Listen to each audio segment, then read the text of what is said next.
One of the most vehement criticisms that I've found against monarchy, especially from the modern liberal perspective, is the problem of inbreeding. Some examples commonly given are defects, like the Habsburg jaw and their history of mental illness, deemed hardly conducive for ruling an empire. What is your response to these types of criticisms in defense of Catholic monarchies or monarchy in general? Are there any misconceptions about breeding practices in royal families that folks making these critiques are ignoring or over-exaggerating, in your opinion? Well, yes, there are several. Firstly, as innumerable Republican leaders from Hitler to Woodrow Wilson show us, you don't need to be inbred to be insane. You don't, believe me. So far as I know, Bill Clinton's parents weren't related, and he managed to be pretty awful.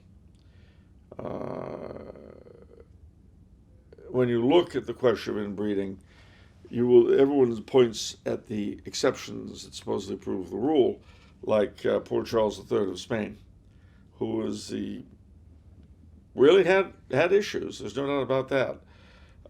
And yet, even he managed to appoint fairly decent people to run the country. Because, again, with kings, they are invested in the country in a way that presidents simply aren't. Why? It's the family business, at worst, and something given them by God at best. You look at someone like the Emperor Charles of Austria, Nicholas II, Louis XVI, Charles I, a lot of other kings considered that dying for their peoples was part of the job. Now, other than Washington, maybe Jefferson Davis and Abraham Lincoln, can you really think of any American president who would really be prepared to die for his people? Yeah, I know you've said this historically. I believe you've said the monarchy has always gone downhill when kings were no longer willing to die for their people. Yeah, very, very true. Because at the end of the day, what makes monarchy different from a republic is that the monarch believes that his subjects have been given him by God, and that he is to be their father, and to attempt to love them as a father would love his children. And that means being willing to die for them. Okay, let me do some devil's advocate, because I know people are out there thinking this. That's idealistic. You're just LARPing. That's not a realistic expectation that they should be so Christ-like. Yeah, except it's happened. I go back. Charles I, Louis XVI, Nicholas II, Charles of Austria. But that was another time. 100 years ago. All right, King Kigeli V of Rwanda. I knew him. Haile Selassie in Ethiopia. Well, that's true. Yeah, that is true. Yeah. Truth is an unfortunate thing when it gets in the way of what we're supposed to believe. Especially as Americans, because then it carries with it the possibility of being un-American. No, I mean, as you know, the presidency is simply a monarchy rented out 4 years at a time to the highest bidder. And of course, do you take better care of the house that you own or the house that you rent? Especially when you know you're going to be there for 4 years. I've lived in the place I've rented for literally 32 years. Okay. So I would have taken better care of it than if I'd only had it for 4 or 8. I see. Okay, so basically, a president's like a rent-a-king, and has the same relationship to a king that a rent-a-cop has to a cop. Now, who would you prefer defending you? A policeman or the gas station security guard? Well, the thing personally for me, the most appealing thing and the biggest advantage of a king over president, at least as you've stated, is that a king is supposed to be above politics. Yeah.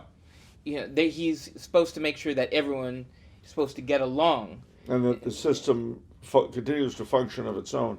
Whereas by his very nature, the president is not just a rent-a-king, he's also the creature of his party. And so he can only really be the ruler of those who elected him. Yeah. Which means that every 4 years there'll be at least 52% disaffected. Not 52, 48%. Yeah, so it seems like so much there's a wave of popularity back and forth. Everybody's so sick of one side because it's done so bad that they go the other side. Then they're sick of that side, they go the other side. And each side, so much of it seems to be about undoing what their predecessor did. And to me, that's not progressive. No, well, That's just as opposed to doing anything real. Yeah. And no, I mean, elected people are incapable of setting long-term policy, and what they do is more affected by either getting themselves or their party reelected than it is about the inherent value of a given measure. And again, what the book we promoted, The End of Democracy, this is one of the structural problems where Christoph points out no one actually needs to be financially responsible in a democracy. You want you want to say yes to as many people as possible. You want to spend as much as possible, and leave the bill to your successor. Yep. And our history of that, I mean, that's why we have this giant deficit, and it's going to continue. There's no reason. There's no incentive.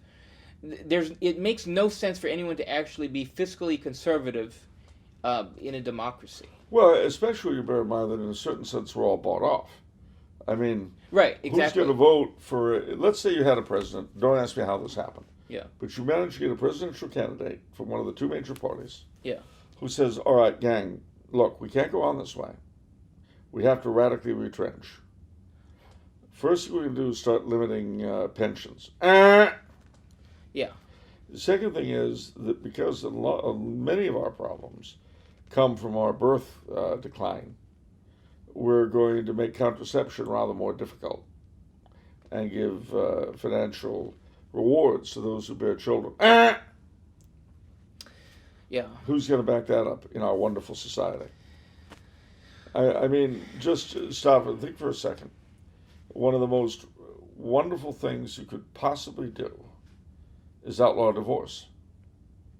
Yeah. If only because people would go into marriage a lot more carefully than they do. Who's going to do that? Right. So, gosh, yeah, this just got my mind thinking about End of Democracy. We need more people buying that book because there are just problems that we need to address. The other point, I always like to make a joke of it. You never have anyone rioting or picketing or over fiscal conservatism. No. Like you need to get things in order. You need to get your house in order, and you need to do things right, or otherwise I'm going to shut this place down. You don't have that. No. Well, no, because again, I mean, what are the pensions? Yeah, exactly. Like, where are you going to cut? Now you cut the pensions, then they're gonna the march. Anything you cut, any entitlement, yeah, people will march. I'm still looking forward to the million drunk stagger on Washington. For our people. Yeah. The Alco-Americans. Alco-Americans, yeah. Well, I mean, look, they've established for homosexuality quasi-ethnic status on the basis of behavior. Right. So why not for drunks? That's true. If you look at us as a minority, we are the only minority in the history of this country whose very existence was made a crime by an amendment to the Constitution. Wow. See? We're a people with a past, or people with a story to tell. Yeah. Uh-huh. And one day, we're going to be free. One day there'll be, just as there are now all sorts of sex ed things, there'll be alcohol awareness programs in schools to allow children to choose themselves what and how much they want to drink. We'll lower the drinking age to 16. And people like me will be legally able to handle heavy equipment and high explosives. Yeah. That's very important to you, huh? Well, it is. And why can't I drive drunk? Exactly. You don't have an answer to that one, do you? Well, because you're going to kill somebody. Yeah. What about AIDS? Exactly. So, for that matter, what about lung cancer? Well, aren't we taking steps to that in California? Heavily taxing smoking, cigarettes? No, yeah, but while we're doing that, we're encouraging pot, which is more carcinogenic. But there's less puff. It causes more cancer. Yeah, so, but I'm saying, like, you can smoke a pack a day. I don't think people who are getting high off weed are smoking the equivalent of a pack a day in terms of inhaling. I don't think you've ever known a lot of potheads. Whatever, Charles. And there's another minority that should be protected. What, potheads? Oh, of course, why not? Drunks, potheads, embezzlers. Embezzlers? Yeah, the embezzler American community. We're approaching territory, I think it's the Babylon Bee, where... What? I'm just saying. It reminds me of the article, Felony Home Invaders. You know, where in the Bible has it said that you can't commit felony home invasion? It should be a right. Listen to him, ladies and gentlemen. The man's onto something. That is brilliant. Sign me up. Where does it say? It doesn't say that anywhere. No, it doesn't. It doesn't. It doesn't at all. Where in the Bible does it say you can't commit voter fraud? No, it's true. There's nothing in the Bible against, threatening people on the internet. Right. Yeah. So there, ladies and gentlemen. I hope we've got that cleared up. We've got it. We've covered this. So we've covered this question and much, much more. All right, on to the next one. All right.